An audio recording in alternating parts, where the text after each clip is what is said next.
ఒక ఫ్లాట్ తీసుకునేటప్పుడు మరి ఎలాంటి జాగ్రత్తలు తీసుకోవాలి? అసలు ఫ్లాట్ తీసుకుంటే లాభమా? నష్టమా? అసలు ఆ ఏరియాలో ఎంత ఉందో మీరు ఫస్ట్ క్యాలిక్యులేట్ చేయండి. ఒకటి గుర్తుపెట్టుకోండి, యూడిఎస్ అనేది 10 మందికి డివైడ్ అయింది కదా. అన్నదమ్ములు మాత్రమే ఒక చిన్న ల్యాండ్ గురించి కోట్ల చుట్టూ తిరిగి తిరిగి తిరిగి దమాక్ ఖరాబ్ చేసుకొని డివిజన్ చేసుకునే ఈ కాలంలో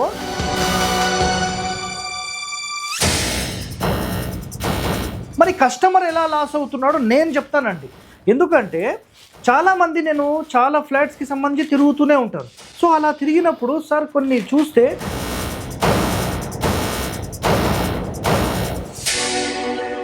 అరే నిజంగా మీకు బుద్ధి జ్ఞానం అంటూ ఉంటే ఒక సమాజంలో ఎట్లా ఈ ఛార్జెస్ వసూలు చేస్తున్నారు బిల్డర్స్ అండి?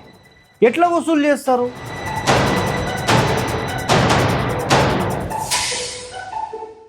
మీరు ఏ ఫ్లాట్కి వెళ్ళినా మిమ్మల్ని మోసం చేయకుండా ఉండాలంటే ఈ వీడియో 10 మందికి షేర్ చేయండి. అపార్ట్మెంట్లో ఫ్లాట్ కొంటే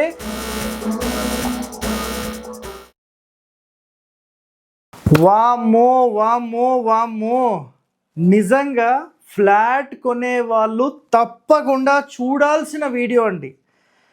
మీరు ఏపీ, తెలంగాణ, కర్ణాటక ఎక్కడి వారైనా సరే, నేను ఈరోజు ఒక ఎగ్జాంపుల్ రూపంలో మీకు ఒక అద్భుతమైన సమాచారం మీరు లాస్ కాకుండా నేను చెప్పబోతున్నాను. తప్పకుండా మీరు ఖచ్చితంగా ఈ వీడియో అనేది చూడండి, ఎట్టి పరిస్థితుల్లో మిస్ అనేది కావద్దు. ఎవరైతే అపార్ట్మెంట్లో ఫ్లాట్స్ కొంటున్నారో వాళ్లకు సంబంధించిన వీడియో అండి ఇది. సో ఒక ఫ్లాట్ తీసుకునేటప్పుడు మరి ఎలాంటి జాగ్రత్తలు తీసుకోవాలి? అసలు ఫ్లాట్ తీసుకుంటే లాభమా? నష్టమా? వీటికి సంబంధించిన సమాచారం నేను చెప్తాను. సో రీసెంట్గా నేను యాక్చువల్గా ఉండేది బీరంగూడ ఏరియా, రైట్. బీరంగూడ ఏరియాలో కొన్ని కన్స్ట్రక్షన్స్కి సంబంధించిన ఫ్లాట్ సేల్కి ఉన్నాయి సార్, మీరు ఒక్కసారి వచ్చి చూడండి, వాస్తుపరంగా బాగుంటే మేము కొంటాము అని ఫోన్ చేశారు.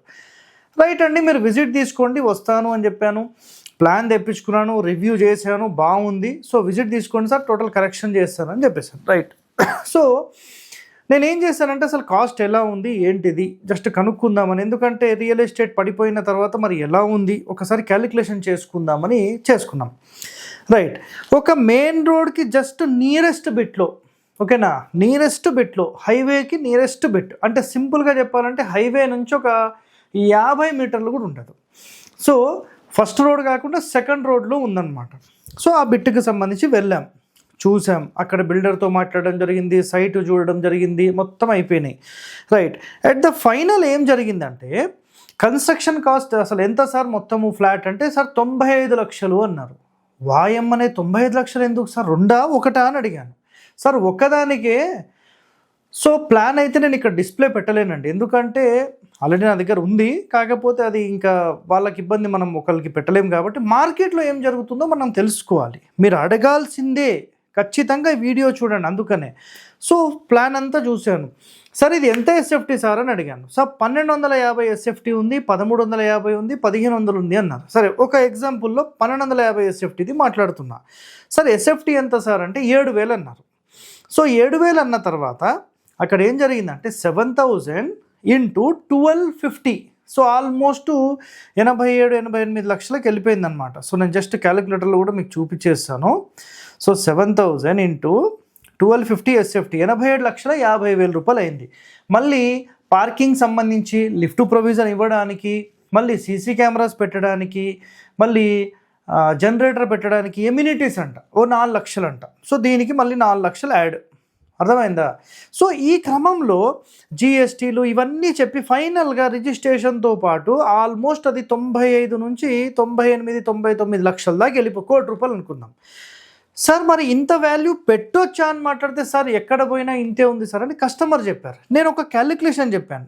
సార్ నిజంగా ఒక క్యాలిక్యులేషన్ చెప్తాను, ఒక్కసారి చూడండి, అసలు వాళ్ళు ఎంత ఇస్తున్నారు ఏంటిదని అడిగాను. నేను అడిగితే సార్ వాళ్ళు ఎంత యూడిఎస్ అని అడిగాను. యూడిఎస్ ఎంత తెలుసా అండి? 35 ఎస్ఎఫ్టీ అండి, 35 స్క్వేర్ యార్డ్స్, 35 స్క్వేర్ యార్డ్స్ అంట. ఆ లొకేషన్లో ప్రస్తుత మార్కెట్ వాల్యూ అనేది 90,000 రూపాయలు నడుస్తుంది, అర్థమైందా? సో ఇంకా డిమాండ్ పరంగా చూసుకుంటే 1,00,000 రూపాయలు వేసుకోండి. 1,00,000 రూపాయలు వేసుకుంటే కనుక 1,00,000 రూపాయలు ప్లస్ కన్స్ట్రక్షన్ కాస్ట్ మనం వేసుకుంటాం, జనరల్గా ఇంతే వేసుకుంటాం. అయితే జనరల్గా అపార్ట్మెంట్స్ కన్స్ట్రక్షన్స్ ఎట్లుంటాయంటే 1500 1600 రూపాయలు ఎస్ఎఫ్టీ లెక్కన పడిపోతుంది వాళ్ళకు. ఆల్మోస్ట్ రౌండ్ ఫిగర్ వేసుకున్నా కూడా 2000 అండి. అంటే ఎందుకంటే వాళ్ళు ఎమ్యూనిటీస్ పేరు మీద పార్కింగ్ ఇస్తారు, దాని తర్వాత లిఫ్ట్ ఇవన్నీ చేస్తారు కాబట్టి ఇంకొక 400 500 యాడ్ చేసేసుకోవచ్చు. సో టోటల్ ఎస్టిమేషన్ వచ్చేసేసి 2000 రూపాయలు వేసుకుంటే ఇక్కడ 1250 ఎస్ఎఫ్టీ ఇస్తున్నారా అని ఫస్ట్ ప్రశ్న వేశాను. అవును సార్ 1250 అన్నారు. సార్ టోటల్ బిల్డప్ చెప్పకండి, కరెక్ట్ వాళ్ళు ఇల్లు ఎంత ఉంది అని అడిగాను.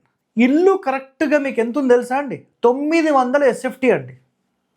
కరెక్ట్గా ఇంటికి ఇప్పుడు ఇల్లు ఇది అనుకోండి, వాళ్ళు ఏం చేస్తున్నారంటే లిఫ్టు ఇటు సెట్ బ్యాక్ వెనకాల గ్రౌండ్లో వదిలిన దానికి కింది నుంచి పై వరకు క్యాలిక్యులేషన్ చేసి బిల్ వేసేస్తున్నారు. అయితే నేనేం చేస్తానంటే కేవలం ఇంటి అవుటర్ చెక్ చేస్తే 900 ఎస్ఎఫ్టీ వచ్చిందండి, బరోబర్గా 900 ఎస్ఎఫ్టీ. సార్ 900 ఎస్ఎఫ్టీకి అసలు మీరు ఎంత కాస్ట్ పెడుతున్నారంటే ఇక్కడ చూడండి, సింపుల్గా చెప్పాలంటే ఇప్పుడు నేను రౌండ్ ఫిగర్ 95 lakhs అన్నాను, రిజిస్ట్రేషన్ కాస్ట్ వదిలేసేయండి. 95 lakhsలో డివైడెడ్ బై 900 ఎస్ఎఫ్టీ వేస్తే 10,555 రూపాయలు మీకు పడుతుంది. ఎంత అండి? 10,555 రూపాయలు ఒక ఎస్ఎఫ్టీకి. ఇంటూ 9 కొట్టండి, 95,000 అండి. అంటే మీరు టోటల్ ల్యాండ్ కాస్ట్ అనేదే పెట్టేస్తున్నారు అక్కడ. అరే నిజంగా మీకు బుద్ధి జ్ఞానం అంటూ ఉంటే ఒక సమాజంలో ఎట్లా ఈ ఛార్జెస్ వసూలు చేస్తున్నారు బిల్డర్స్ అండి? ఎట్లా వసూలు చేస్తారు? ఇక్కడ చూడండి, నేను అక్కడ క్యాలిక్యులేట్ చేశాను కూర్చొని. సార్ ఇది ఎంతకు కొన్నారు సార్ మీరు అంటే, సార్ 2,60,00,000 కొన్నారంటండి.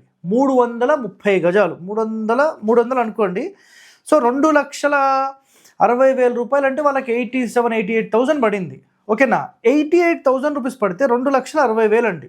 2,60,00,000 ప్లస్ కన్స్ట్రక్షన్ కాస్ట్ మొత్తం తిప్పి కొడితే కరెక్ట్గా ఎంత అయింది తెలుసా? 2 కోట్ల రూపాయలు అయిందండి. 2 కోట్లు. సో 4,60,00,000 రూపాయలు వాళ్ళకు కన్స్ట్రక్షన్ కాస్ట్ అయితే తిప్పి కొడితే మీకు 5 లక్షలు వేసుకోండి, 5 లక్షలే వేసుకోండి, ప్రాబ్లం ఏం లేదు. 260 పోనీ 3 అనుకోండి, పర్మిషన్లు బయట నుంచి వాళ్ళకు ఇవి అన్నీ చేసే లోపల 5 కోట్లు వేసుకోండి. ఇప్పుడు 95 లక్షల రూపాయలకు వాళ్ళు ఒక్కొక్క ఫ్లాట్ 10 ఫ్లాట్లు చేశారండి. 10 ఫ్లాట్లు అంటే 9,50,00,000 రూపాయలు వాళ్ళు ఇప్పుడు సంపాదిస్తున్నారు టోటల్ మీద. అంటే ఇక్కడ పెట్టుబడి పెట్టిందేమో 5 కోట్లు అండి. 5 కోట్లు పెడితే దానికి ద్విగుణితమే బిల్లు తీసేసుకున్నారు. అర్థమైందా? మరి కస్టమర్ ఎలా లాస్ అవుతున్నాడో నేను చెప్తానండి. ఎందుకంటే చాలామంది నేను చాలా ఫ్లాట్స్కి సంబంధించి తిరుగుతూనే ఉంటాను. సో అలా తిరిగినప్పుడు సార్ కొన్ని చూస్తే 50 లక్షలు 60 లక్షలు ఉంటుంది. సార్ యూడిఎస్ ఎంత ఇస్తున్నారంటే సార్ 50 గజాలు 60 గజాలు అనమాట. యూడిఎస్ అంటే ఏంటి? అన్డివైడెడ్ షేర్ అండి. అంటే ఏంటో మీకు చెప్తాను, చాలామందికి ఇది తెలియకపోయి ఉండొచ్చు. ఫ్లాట్ తీసుకునే వాళ్ళు తప్పకుండా చూడండి. మనము ఒక 300 గజాల స్థలం తీసుకుందాం ఎగ్జాంపుల్. ఈ 300 గజాల స్థలంలో మీకు ఒక 10 ఫ్లాట్లు కట్టేశారు, ఎగ్జాంపుల్లో కట్టేశారు, రైట్.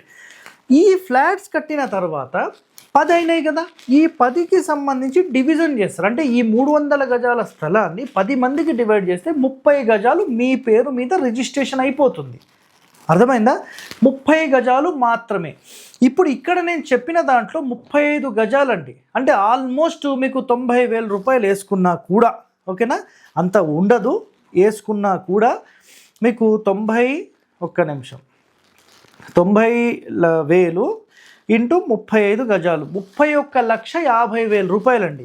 కన్స్ట్రక్షన్ కాస్ట్ 1,250 ఎస్ఎఫ్టీకి ఎంత అవుతుంది?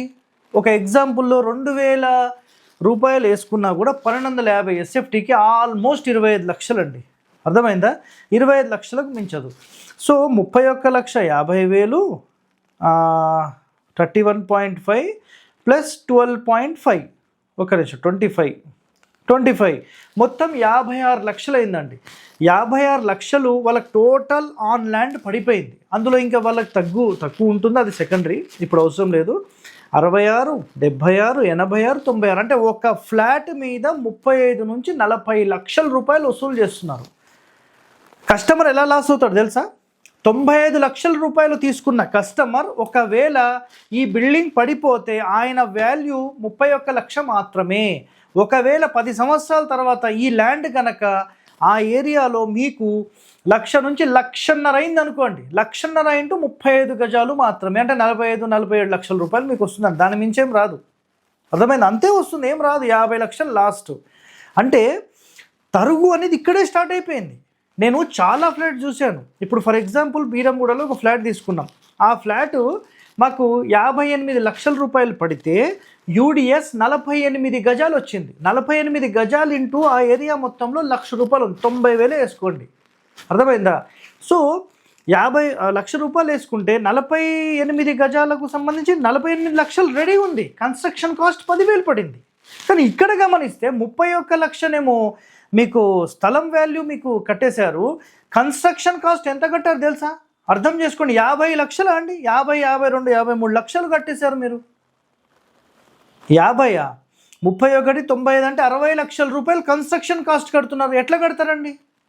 అసలు ఆ ఏరియాలో ఎంత ఉందో మీరు ఫస్ట్ క్యాలిక్యులేట్ చేయండి. ఒకటి గుర్తుపెట్టుకోండి, యూడిఎస్ అనేది 10 మందికి డివైడ్ అయింది కదా.